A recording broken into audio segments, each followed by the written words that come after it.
don't care about Jax's feelings at all. Girl, shut up. You're not gonna apologize to anyone. And I think it's because she knows Danny is gonna embarrass her. Again, I repeat, what kind of rehab is this? Hey guys, welcome back. Today I'm gonna be talking about The Valley, Season 2, Episode 9. I think this is gonna be our last Jax-free episode for the rest of the season because next week he does get out of rehab, so let's pour one out for all of our sanity and let's go for the last Jax-less recap we have for this season. It starts with the girls all at the hair salon. Brittany says that Jax is getting out at the end of the month, which is next week, and she says she looked all over her house, but she still can't find her wedding ring. And Janet asks if she checked Jax's eBay, and Brittany's like, oh, I found Jax's eBay. He's selling my Jenny Craig bags for $30. That is so dark. I mean, we learn later in this episode what Jax's financial situation is, but it's not good. And if you're out here selling Jenny Craig bags for $30, I mean, this man has no money. This man has negative money, and I actually don't think this man has had money in decades. Also, Jared is there, the guy who Zach apparently hates. At least that's what I'm assuming, because there's a guy I've never seen before, and in the lower third it says his name is Jared, so I'm gonna assume it's the same guy. He literally only makes like one joke and then we never hear him or see him for the rest of the episode. So I don't know, is this guy actually gonna come on the show and be something? I don't know, but when I saw him I was like, again, the Leo DiCaprio meme. I was like, Luke and Kristen are hosting a housewarming party, even though their house is still a mess. It was the same thing with their last apartment. I don't know what it is with their living situation. I'm gonna give them some grace because Kristen is trying to get pregnant. We know now that she is pregnant. She has a lot going on in her life, but both this place and her last place just had such dark energy. She is so messy. Like, I don't know. It was like completely, there was like stuff everywhere. And a new girl is there. Her name is Jenna, and she's apparently friends with Sheena. It's so funny that Sheena is a friend of on this show, and she is now bringing in other friends of. Like, of course, Sheena is the one who's orchestrating more drama. She is trying to get that main cast member status so badly. I don't know if she's quite bringing it yet, but I feel like she could almost be there. We need something more interesting to be happening in her personal life too, but I see her. She's scheming. Danny is telling Luke and Jesse about how Zach took him to get Scrotox, which I did some research on Scrotox. I had to do research on Scrotox. It's apparently just like Botox for your scrotum that just like makes them look firm and I guess keeps them from like retreating back in. There was a diagram with apples that I won't show you. I won't really subject you to that, but that's the point of the procedure. I don't know what's going on here. So it's Botox for your scrotum. What? And apparently it like feels like really good during sex and it just looks aesthetically better. You know how like balls like go up and down? I just was like, you know what? Let's just see what happens when they stay down. I am not getting Scrotox. So we're still dealing with the fallout from everything that happened at the beach. I think in Valley time, this was only like 2 or 3 days ago at this point. Danny says that he's cool with Jason, but he has issues with Janet questioning his character. Because you know Janet is kind of the main driving force behind like Danny having alcohol issues. She's kind of the one who's really pushing that. And then Jasmine says that she felt kind of ganged up on at the beach. And she's like, listen, nobody actually believes the ring rumor. She's like, I'd love to have a conversation with you and Jason when Melissa's back in town. And then she just kind of walks away. And it's like, I don't know, was Jasmine being here's the thing is that this whole thing could have been avoided if Janet just didn't stick her nose in Jason and Jasmine's business. She really should not have tried to take part in that conversation on the beach. That's why Jasmine felt ganged up on, is because Jason's like, can I have a conversation with you? And then Janet felt the need to like go in there and also start talking when nobody asked for her opinion. So it's like, I do get it. So then Jenna is talking to Zach, and first she tells Zach that she dated Aaron, Michelle's new boyfriend, a year and a half ago. And then Zach calls over Jesse and she tells Jesse the same thing. She goes, I dated Aaron. And he goes, who's Aaron? Give me a break. Shut up. You know exactly who she's talking about. You think about Michelle and Aaron every single second of every single day. You wake up thinking about them and you go to bed thinking about them. You know who Aaron is. Give me a break. But Jesse's like, well, hold on. I heard that a year and a half ago, Aaron and Michelle were together. So in the confessional, he says that 6 months ago, Luke told him that he heard a story that Michelle was seeing a guy while she and Jesse were married.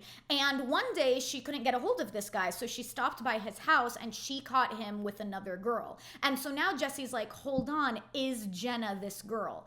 Very interesting. Here's the thing. Jesse needs to let all of this go. He needs to let all of this go. This is so embarrassing.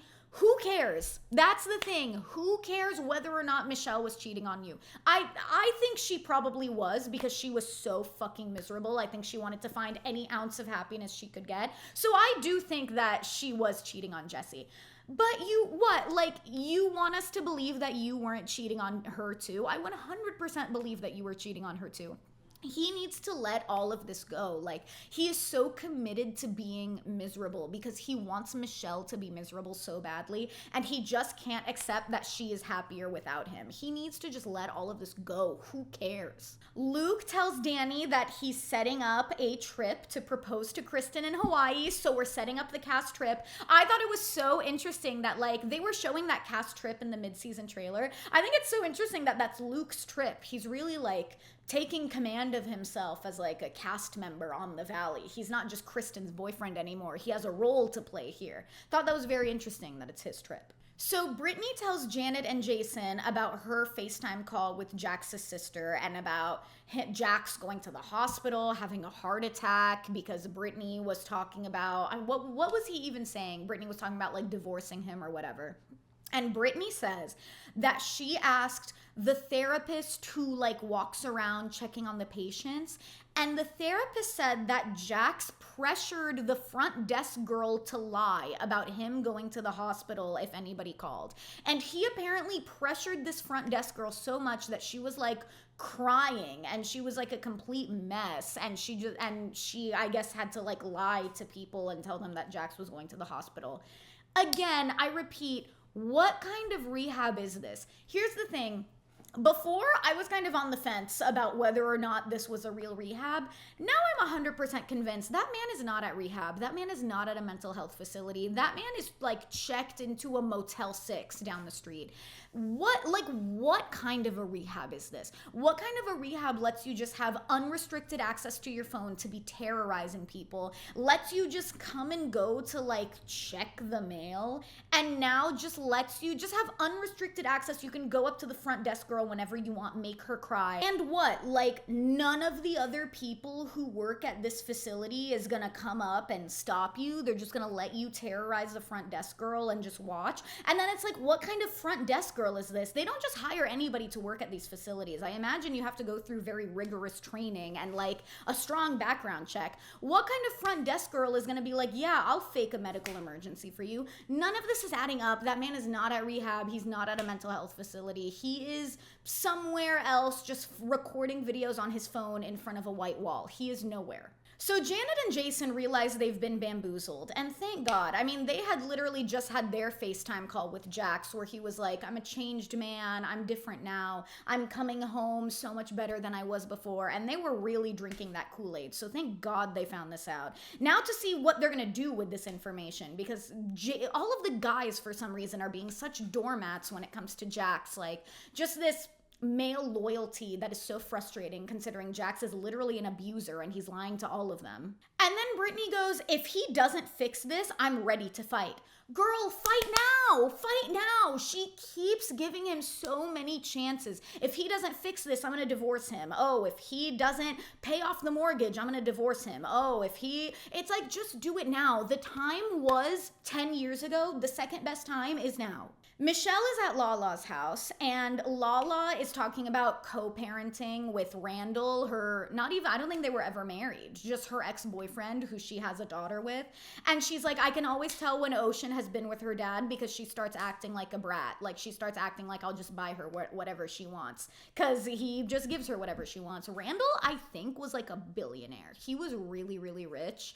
Co-parenting with a guy like that must be a nightmare. Like, being married to a super, super rich billionaire who you're both in agreement to, and he's like a really nice guy, that sounds like it rocks. But being divorced from like a bitchy, bratty billionaire sounds like my own personal hell. I can't imagine having to deal with that for the rest of my life. And then Lala goes like, oh, you know, sometimes I want to ask you about your mom, but I don't know if it's like, okay, is it okay if I ask you about your mom? And Michelle's like, yeah, you can ask me about my mom, which is so odd. Like, this just, I guess Lala was saying, can I bring this up in front of the cameras? But like, I don't know. It seems like it's something they probably would have discussed before filming. Like, oh, Michelle and Lala, you're going to meet at Lala's house and talk about this stuff. So that felt a little planned to me. But Michelle does say that her mom got sick about a year ago around when she and Jesse started their divorce. And she found out she has stage 4 colon cancer. Like, everything seemingly was totally fine. And I think she went to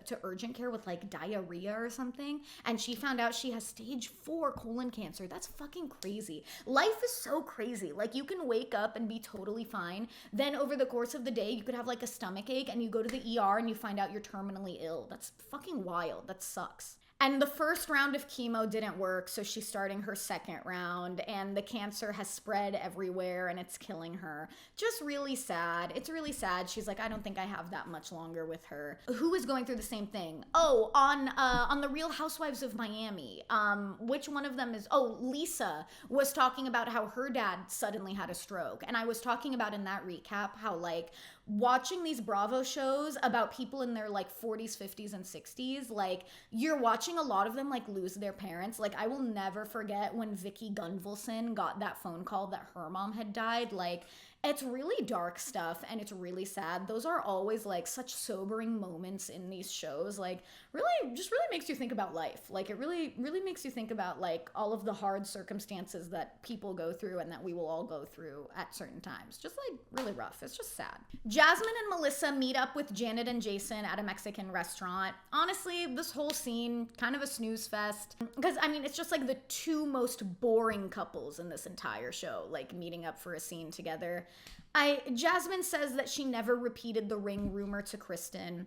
And then Jason's like, well, Kristen said you were the one who told her about the rumor. And then they flash back to the party when Janet says, Kristen says you told her this. And Jasmine goes, yes. So it's like, Jasmine, what is it? Just get your story straight. Who cares? If you're the one saying it doesn't matter, then it shouldn't matter if you just tell the truth. I don't even care anymore. I kind of don't care, because here's the thing. At the end of the day, I don't think Jason cheats on Janet. I just don't. I think Jason and Janet, despite Janet being kind of like a sociopath and being a master manipulator, I think she and Jason have a really strong marriage, and I think a lot of the other couples are really intimidated by that. Sorry, I think it's true. I think it makes them jealous, and I think they're like really grasping at straws to trying to find anything they can to like tear them down. And this ring rumor feels like a whole bunch of nothing to me. Sorry. And then Jason says at the beach, he's like, you know, it seemed like you had some really deep-seated resentment towards Janet. And Jasmine apologizes, and she's like, listen, Janet, I don't think you're a Karen or anything like that. It was just really heated and then the moment. And then they hug it out and bury the hatchet. Hopefully that's the last of that. I don't know. I don't really care about all of this that much. Whatever. Let's move on. Another Jax video diary. Save me now. I cannot stand these. It's just basically him trying to manipulate the audience into like thinking he's a good guy. Nobody is falling for them. I haven't seen anyone online like really rooting for him or really believing that these are real. He just says he's excited, anxious, and scared because he knows he has a lot of apologizing to do. Girl, shut up. You're not gonna apologize to anyone. You're probably not even gonna thank Jesse for picking you up when you get in his car. Give me a break. I could not care less about this. You're so annoying. I can't wait until he's off of this show. He's having all of the girls and Zach over to her house because she wants to have all of them help her pack up Jax's stuff and like throw it in the garage so she doesn't have to look at it anymore.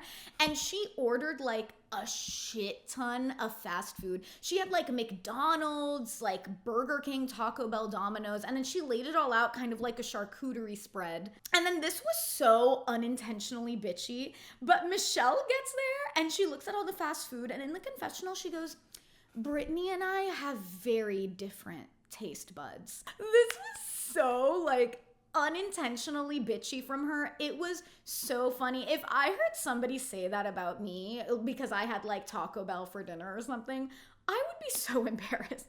I can't with her. She's essentially like, yeah, Brittany likes like fast food and I just like don't. It was just so funny.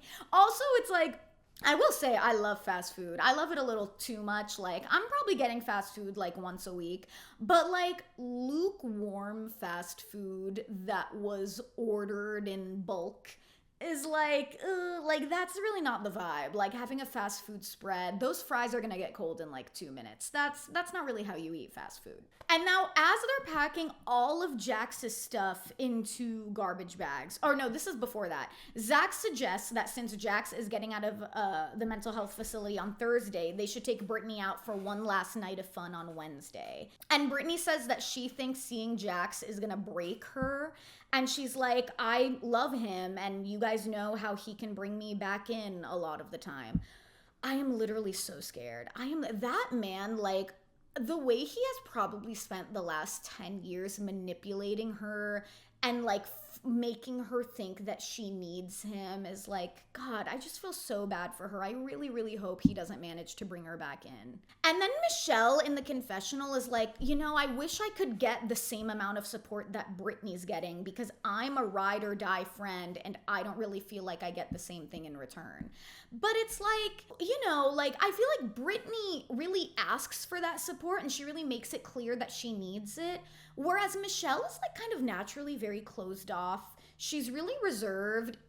It's like I can't even tell in the group who she's closest to because I feel like you don't really see her like bare her soul a lot. And it's like if you want that kind of support, you do need to kind of let your guard down and ask for it. And I feel like she hasn't asked for it. So I don't know.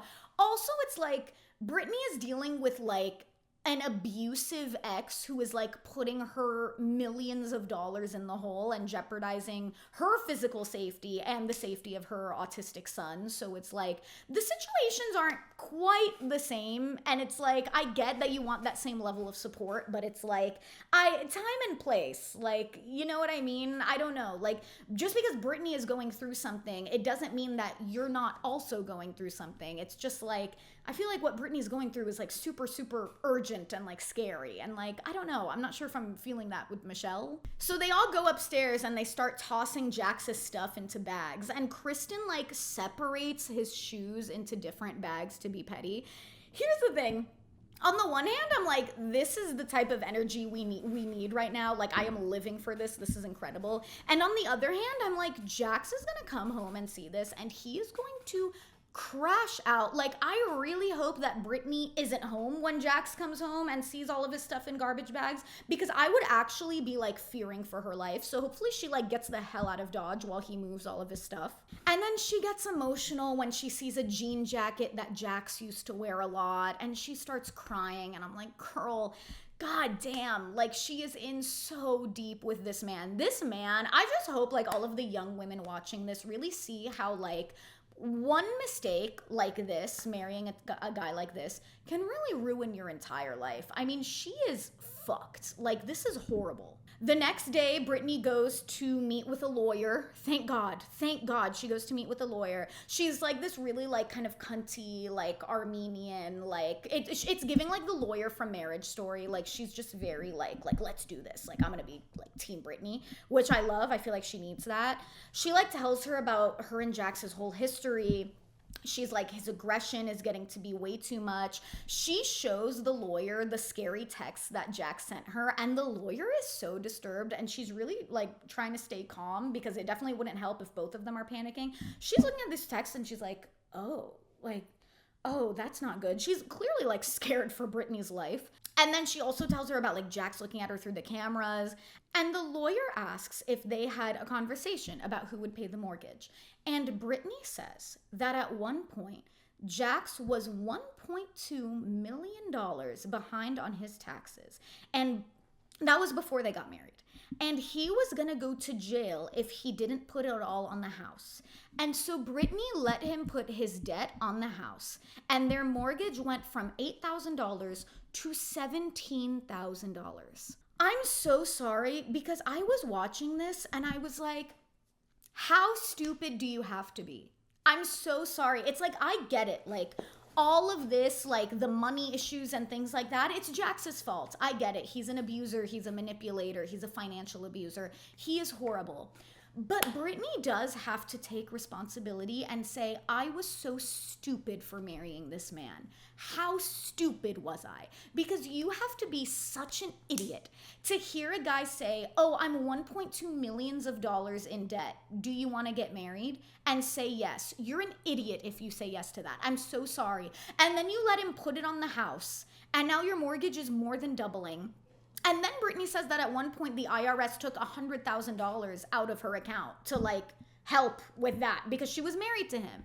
And when you get married, your spouse's debts are now your debts. So it's not just that Jax has $1.2 million in debt. Now you both have $1.2 million in debt. I was just watching this and I was like, God, what an idiot. What an idiot. You're so stupid. Like, God, I just really, really hope that any young woman watching this who isn't married watches this and learns how to spot a loser and a scammer and a cheat. Like, it just makes me so sad that there are women out there who are so desperate to get married that they will marry a guy like that. It's so pathetic. I'm so sorry. It's like, God, it's really awful. So then the lawyer tells her to file for divorce as soon as possible, and Brittany's like, can I start filing today?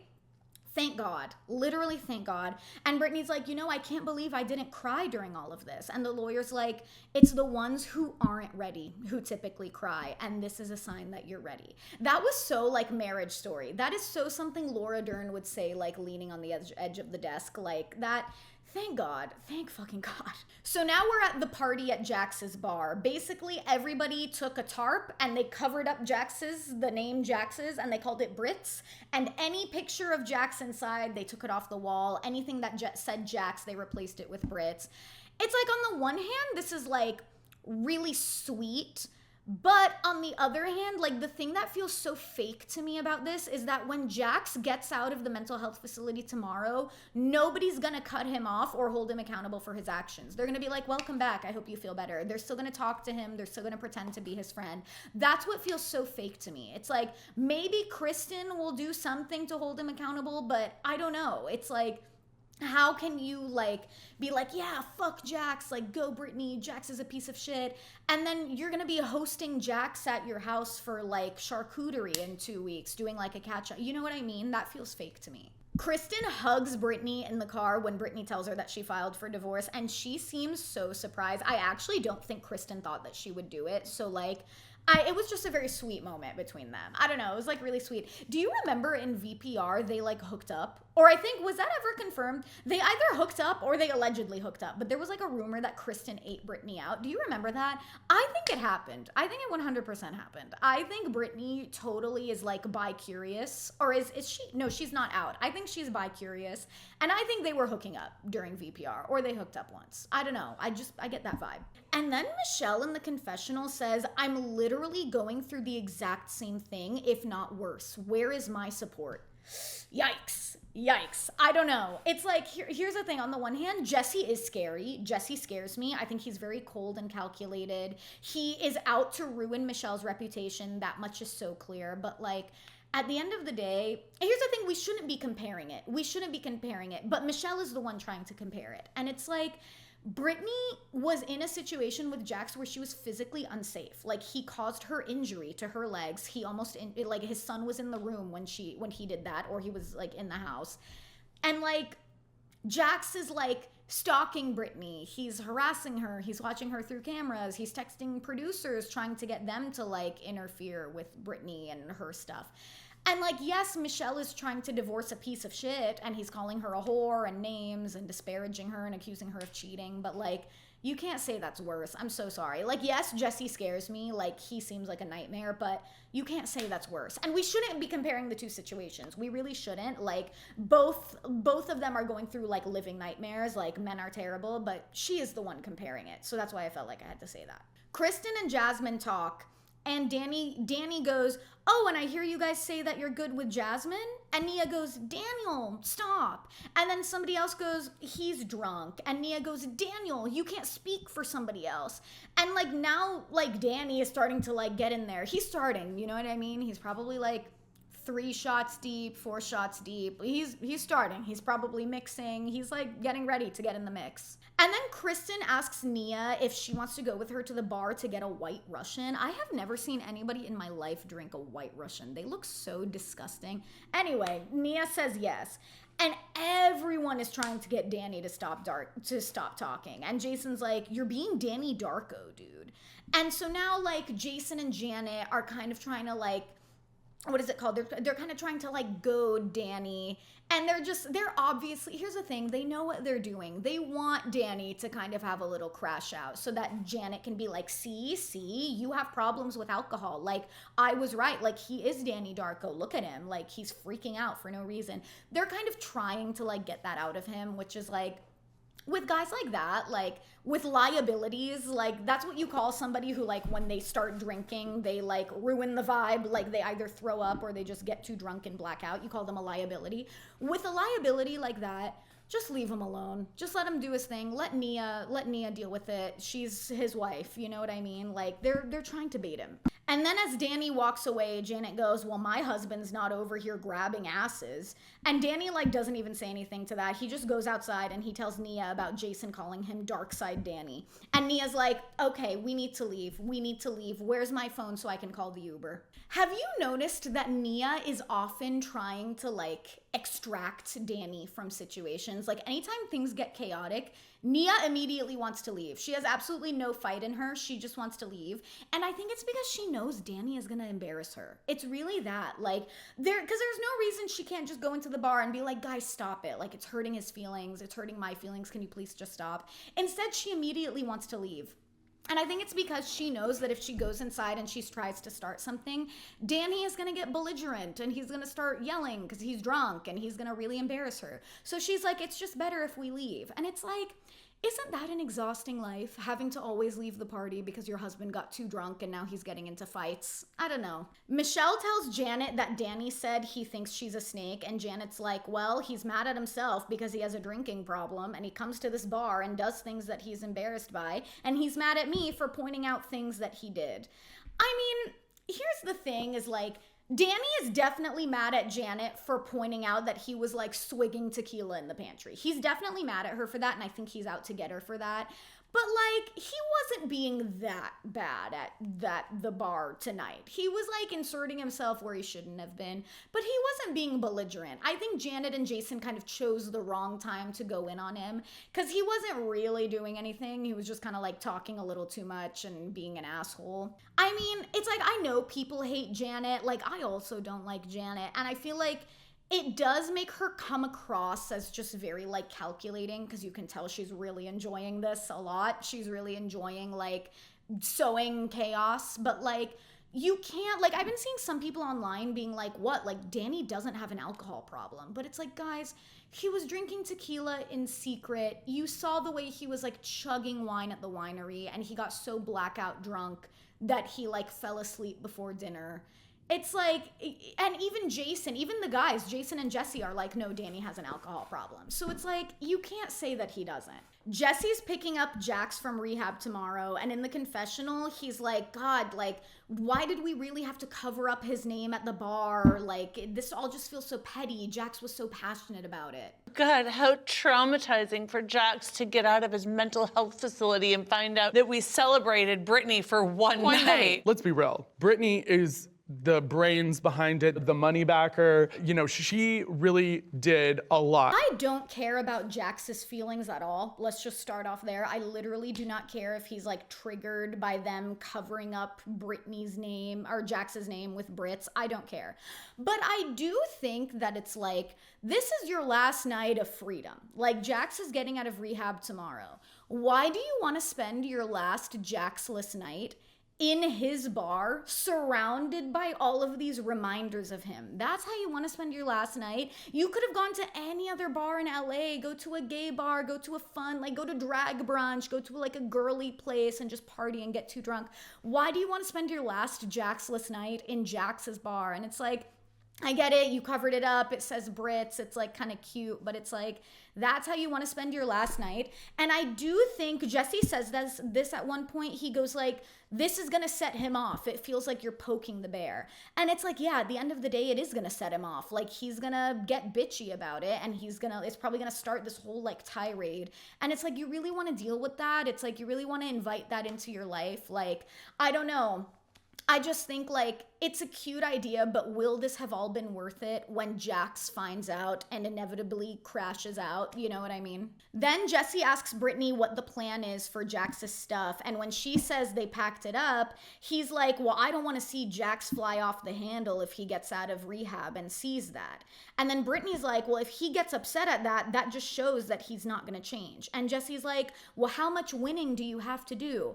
That's messed up, because here's the thing, that's not what Brittany was saying. Brittany wasn't saying she has to win. Brittany's like, this is my house. I packed up all of his stuff because I didn't want to look at it anymore. And Jesse's like, wow, well, if Jax flies off the handle because of that, that's your fault.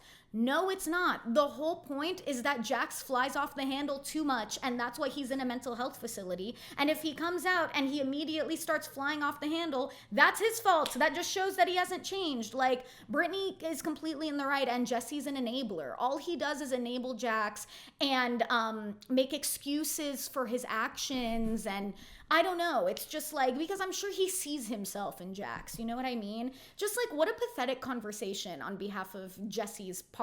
It's like, what? How much winning do you have to do? It's not about winning. It's what this is all about is like, who cares about Jax? That's what this is all about. And there's no preview for the next episode. It just ends. I'm really, really scared. I'm scared.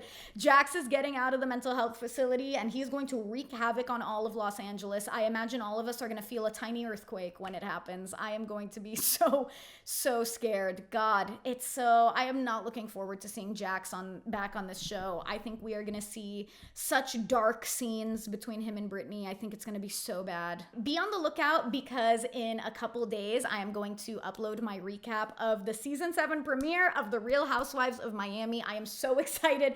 I'm so happy that we're back. Don't miss out, because I've been reacting to the newest season of Love Island US on Shorts. So make sure you check those out as well, because this season, I was nervous at the beginning. I was like, I don't know, this is kind of boring, but it's getting good. It's getting good. So yeah, make sure you check those out as well. In the meantime, thank you so much for watching. Be sure to subscribe if you haven't already, and I will see you next time.